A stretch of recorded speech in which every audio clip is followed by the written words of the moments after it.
Hey everybody, I have a couple of t-shirts that I needed to decorate, so I figured I would just press record and let you see what I'm doing. Stay tuned. Okay, so my cutting machine is right over here, so let's go get a closer look. Okay, so guys, this is my Cameo 3. It's just the Silhouette Cameo 3 die cut machine, and it cuts vinyl, it cuts paper, but I'm just going to be using it to cut vinyl. And then that's my Munbin label printer. It's a thermal label printer, so I don't have to worry about ink, and I use that for printing shipping labels.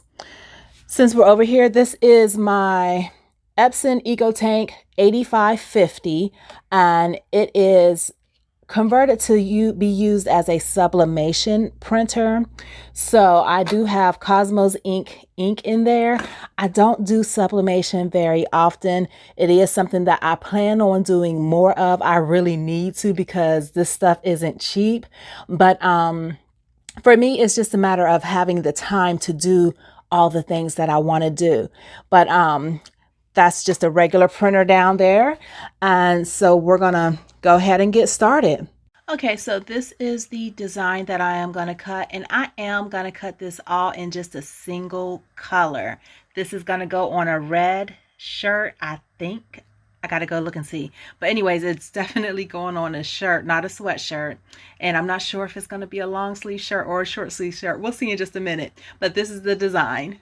Okay, so over here is my heat press. This is a Trans Pro by Pro World. It's a 15 by 15, and I like it. And you'll see once I have it turned on, you can adjust the temperature and the time separately. I used to have one of those machines where, or one of those presses where you had to keep pushing the buttons and changing the, it was just confusing. I can't even explain how you had to go through these different sequences with the buttons to try to change the temperature and change the timer. But this one has a completely separate temperature and timer setting. So I love that. And then over there, I do have the mug press, and I actually had the mug press before I got the heat press, because I've been planning on doing sublimation and mugs and things. I just haven't gotten around to it yet. Oh, and with this, I will pull it away from the wall and away from all of this stuff where I keep all of my fabrics and pot holders and things like that. So I will pull it away from the wall so that I can press when I do actually turn it on. Okay, so I am at the table, and I am going to use this cutting mat. This is a 12 by 12 cutting mat. It is by Nakapa. And it's been used. I mean, it's losing some of its grip, but that's okay, because I'm going to use this until it can't be used anymore. They do come in a 3-pack. I do have another one left, but I'm not going to use it yet. So I'm going to be doing black vinyl on a red shirt, and then I'm going to be doing red vinyl on a black shirt. So I'm going to start with the black vinyl first, and I'm going to just put this on the mat. Now, this is the part that is going to be cut. It's going to be cut in reverse and applied down to the shirt and pressed. I honestly had a brain freeze because I was trying to think, like, yeah, I've never done a vinyl video, so. And I don't do these videos when I'm doing t-shirts, simply because I honestly feel like there are so many people who have videos out here that are doing vinyl, that why do I need to do one?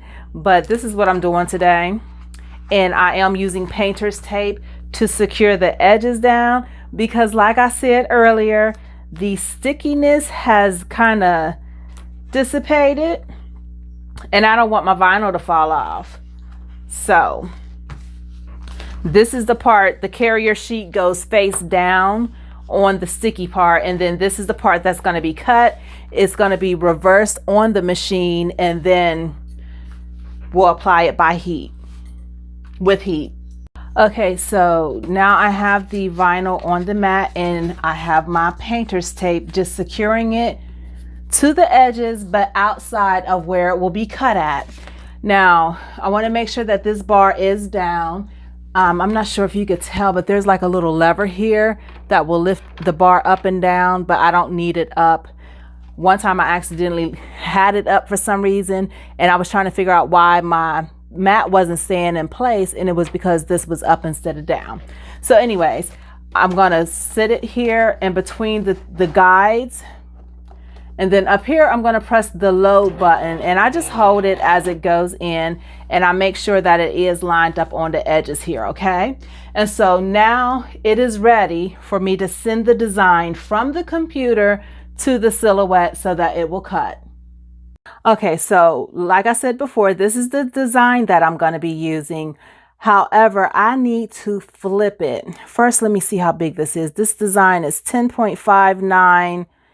So I want to scale it in just a little bit smaller. I want to scale it into about 9.75 or so.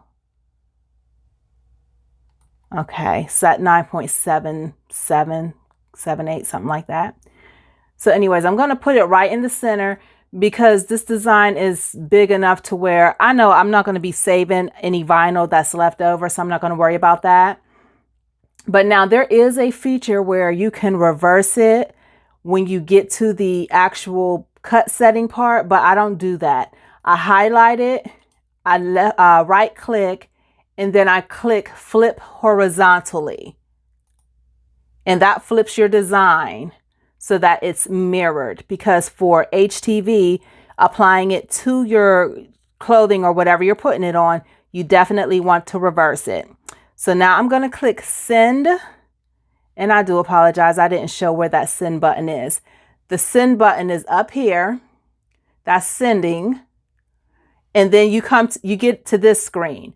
It is on auto blade, and the auto blade settings, I just roll with whatever the settings are. And you can see that all that is surrounded in red, that's what's going to be cut. If you ever come into a situation where part of your design is not cutting, when you get to this here send page or the cut page, I can't remember what they called it. But when you get to this page, if something is not highlighted, you may need to highlight it, like highlight it with your mouse, draw a box around it, and then come up here and click cut. That might be the problem. But anyways, everything is highlighted in red that needs to be cut. So it's safe to say this is all going to be cut. So now my settings, I have this on heat transfer smooth, which is what it is. I'm using the auto blade, and then it's going to cut whatever those auto blade settings are. It looks like the depth is 2, force is 4, speed is 8, and it's going to be a single pass. I do know some people do multiple passes, like 2, sometimes 3, but I've not had a need so far to actually do 2 passes with just smooth vinyl. Now I'm going to come down here and I'm going to select send. Now, since it's on heat transfer smooth up there, it does ask me, have you mirrored? I do not want to send mirrored. I want to send as is because I already did the mirroring for it. So I'm going to click send as is, and it's going to start cutting.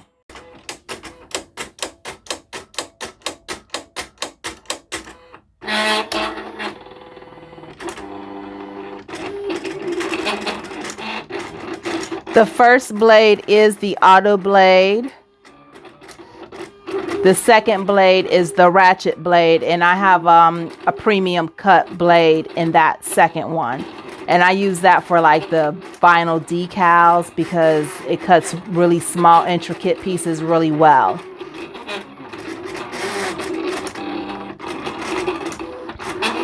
But while this is cutting, I'm going to go and turn on the heat press because it'll be almost time to start pressing this and it needs to warm up. Got the switch over here.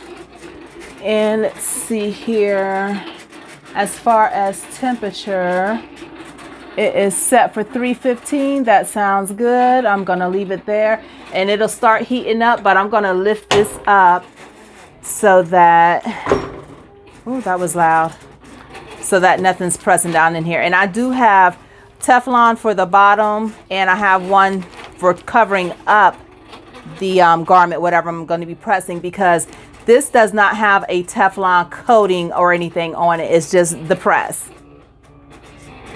Okay, so it has finished cutting, and if you kind of look, you can see that there are some fine cut lines in there.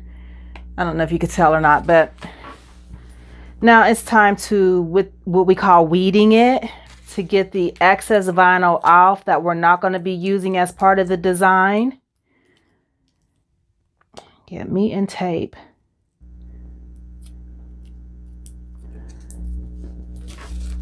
Okay, so this here little tool comes with the Silhouette, and I actually got an extra one courtesy of one of my crafting friends. You know who you are. And so I'm just gonna get rid of this tape.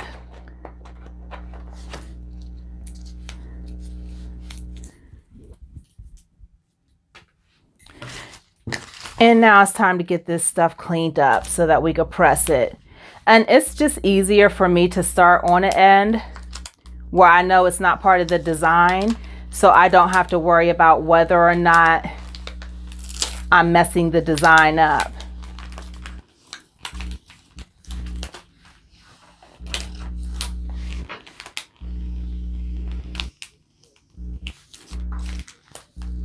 And with the HTV or heat transfer vinyl, it's not as complicated, the weeding process, as it is when you're dealing with the decal vinyl. I do the decal vinyl as well, but you have to be slower with it. At least I have to be. I haven't found an easy way to actually weed through all of that stuff without pulling up all the letters or, you know, pieces of the design. But with the heat transfer vinyl, it's not too bad.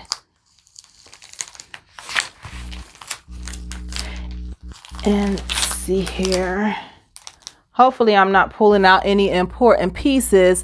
One thing I do like to do is keep my design pulled up on the computer so that I can look back and see what pieces need to be staying and what pieces need to go. And that helps you out a little bit.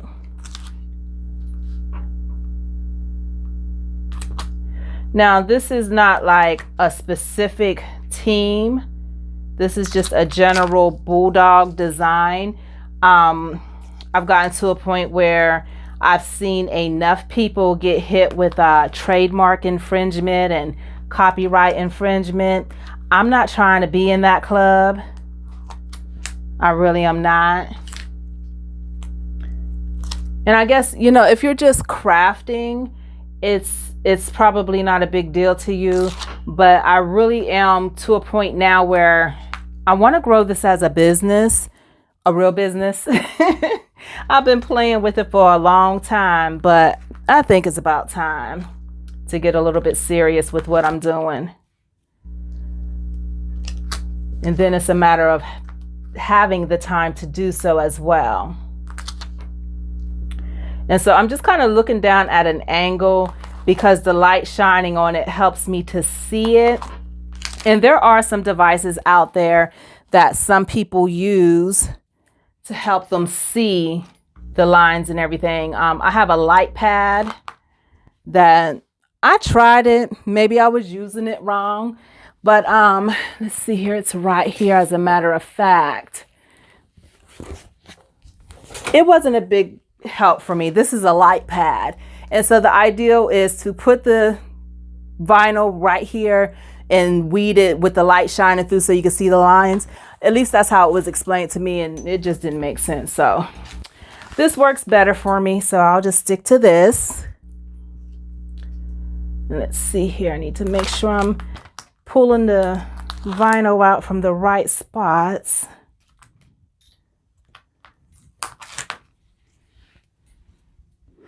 And I have messed up in the past, and I will in the future, where I will start pulling up the wrong pieces of the design, and then it's like, golly, got to start this over again if I can't save it or find a way to change it up to make it look like it was intentional. Okay, so it's still on the cutting mat, But just flipped over, you can tell that this is how the design is supposed to look. And then just looking on this side, I just wanted to make sure there wasn't something that was supposed to come out down there, because I was thinking that since that had a hole in it, that should have too. But I got all of the pieces out that need to come out. So what I'm going to do now, the heat press is almost to the temperature it needs to be at.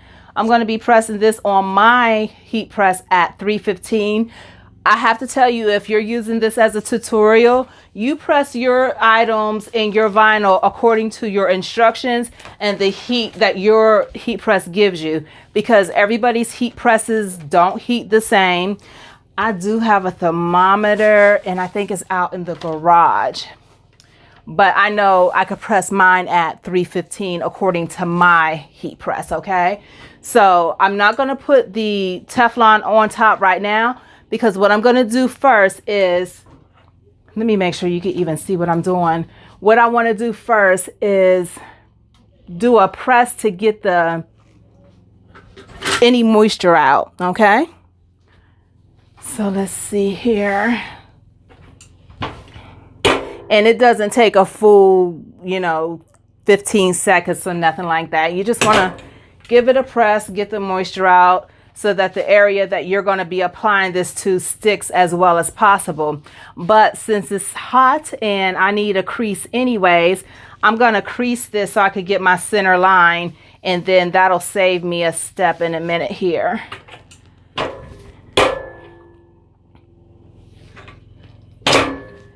Okay, and I'll just let that continue heating up.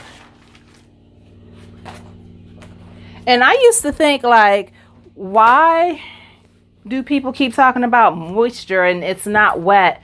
But there is humidity in your house. Some people's homes anyhow. I live in the southeast, so it definitely gets humid.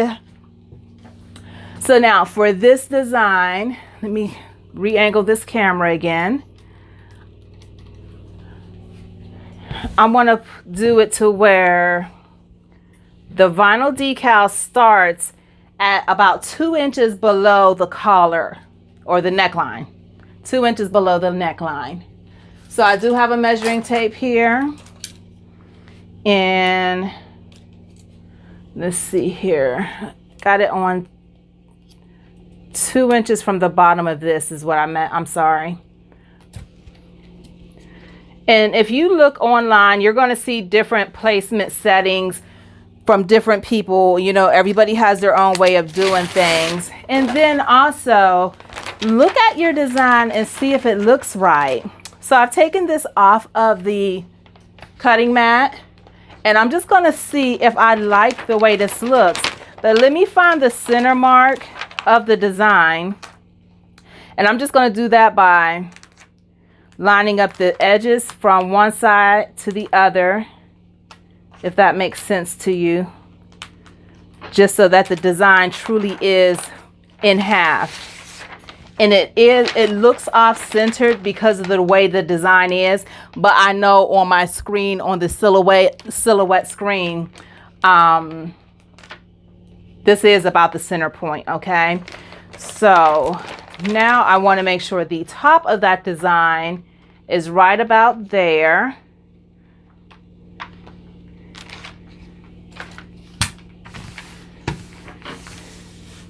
And then let's see, how does that look? I'm not sure about that. That's the top of the design right here. That's 2 inches. I want to bring that up just a little bit farther, upwards a little bit.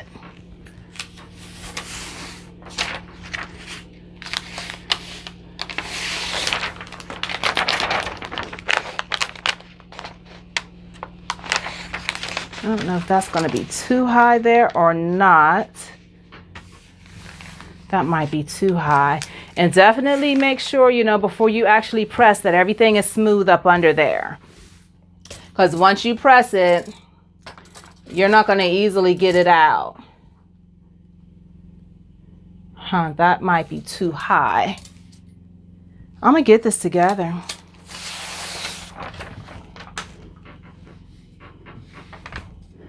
Let's see, let's sit this back here again. I need to just go ahead and get some t-shirt measurers, placement guides. I've had some in my Amazon cart for about 2 years. So that's the center there. And this is the center line going up and down.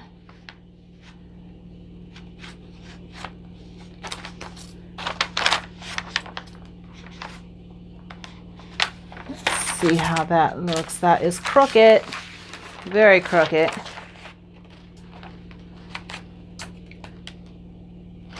I think that looks good as far as the spacing is concerned from the collar and down.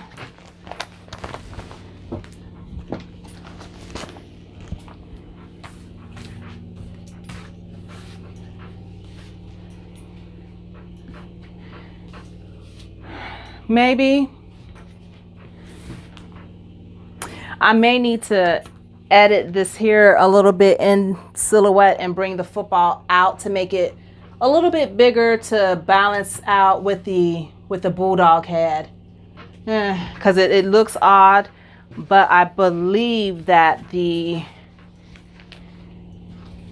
design is balanced as far as being centered.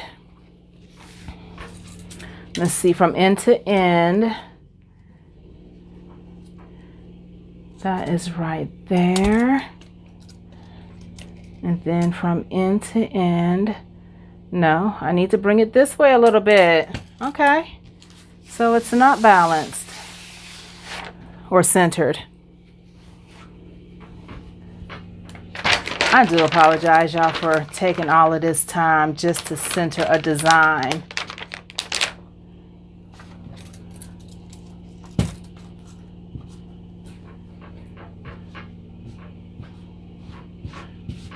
And I can still see the line where I ironed it down the center.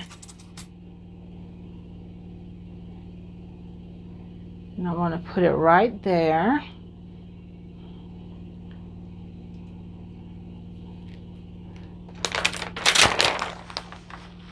Y'all see what I did there, just to mark the spot where I want the top of the design to go.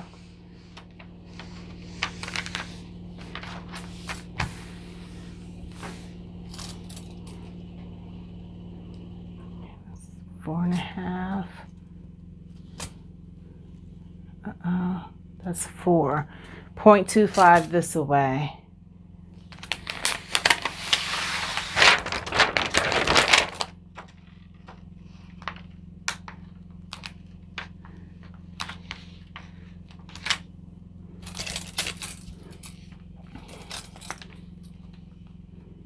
And now it's too far down.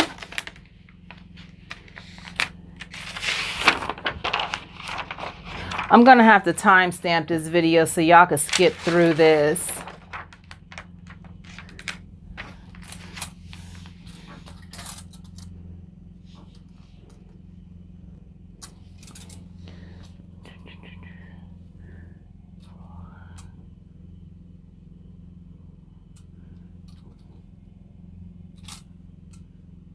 Okay, I like that.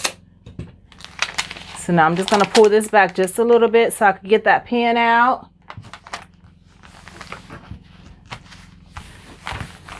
Make sure everything is flat. Now it's time to press it. Okay, so my heat press is hot. I am going to press this. I took this one off because this will go on top now. I leave this on here just because I do. I don't think there's a real reason other than I try to keep up with those because I can't press anything without them. And then I figure if I have an extra one, that way I know where it is. I'm mumbling at this point. So now I have it on there. If you could tell. Let's see here. Yep. And now I'm going to put my Teflon on top, and I'm going to try to get it to where the neckline is not going to be causing uneven pressure when you're pressing down, okay? So now I'm gonna pull this down. It's set at 25 seconds. However, when it gets to 10, I will be opening it up because I only need to press for 15 seconds. I just don't like the sound of the beeping.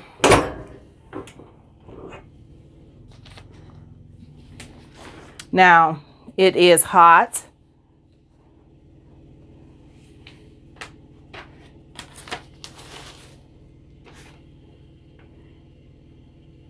And it is adhered.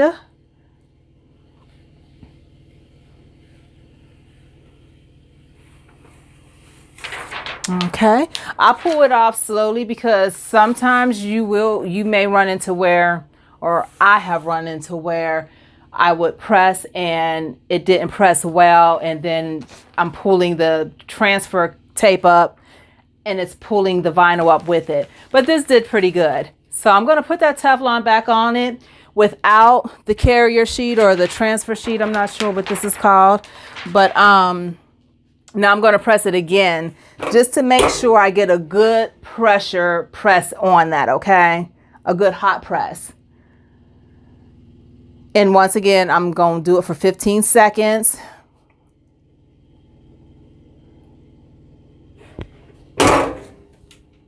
And that was a little bit over. Okay. And that's it. So the black and red is done, or the black on red one is done. Now I'm going to do red on black. I will spare y'all that video. I'll just show you the end results when I'm done. Hey, just a side note that I forgot while I was cutting and pressing the first shirt. When you are doing heat transfer vinyl, run over your shirt with a lint brush to get that excess lint off. I do apologize. I was rushing through to get this video like put together, but you definitely want to run over it with a lint brush to get any lint off of it, because if you press with that lint on it, that lint ball is going to be like trapped up underneath the vinyl. You don't want vinyl going around with lint trapped up under it. So I have to change this. I just wanted to add that real quick. Alrighty, so I got the red on top of the black done, and I think this looks nice. I like that. It stands out so well. What do y'all think? I definitely like the red on top of the black better. Can y'all see that? I hope so. Let me get these folded up, and that is it. I just figured I was making these two shirts for him. One's a short sleeve, one is long sleeve. But I figured, why don't I just go ahead and do a quick video. Vinyl certainly does not take as long as embroidery, as you can see. And let's see here. Let me take this off of here so I can actually show it to you. Alrighty. So, same design. And just because of the coloring, it gives it two different looks as far as I'm concerned. So that is all I have for today. Well, for this video. And I do have this design in a embroidery font, because let me tell you a little bit about this design. Okay, this is a design that I put together using what they call royalty-free or public domain designs. So you can use the public domain designs as long as it's clearly stated that it's public domain. And then the font itself, it is a purchase font that was purchased with the license to be able to use it for print on demand and conversion, or to be able to change it over into an embroidery design. So I can't get into the whole how you go through using Silhouette with a knife tool and cutting up designs and recreating them to make it exactly what you want. But that's essentially what I did. And then once I got it the way I liked it, well, except I think this football needs to be a little wider, I sent the image over to the guy who does digitizing for me, and he created it in a embroidery file for me. So the next thing I have to do is I've got a sweatshirt that I'm going to be stitching the same design on. So stay tuned. That video will be coming up soon. Thank you.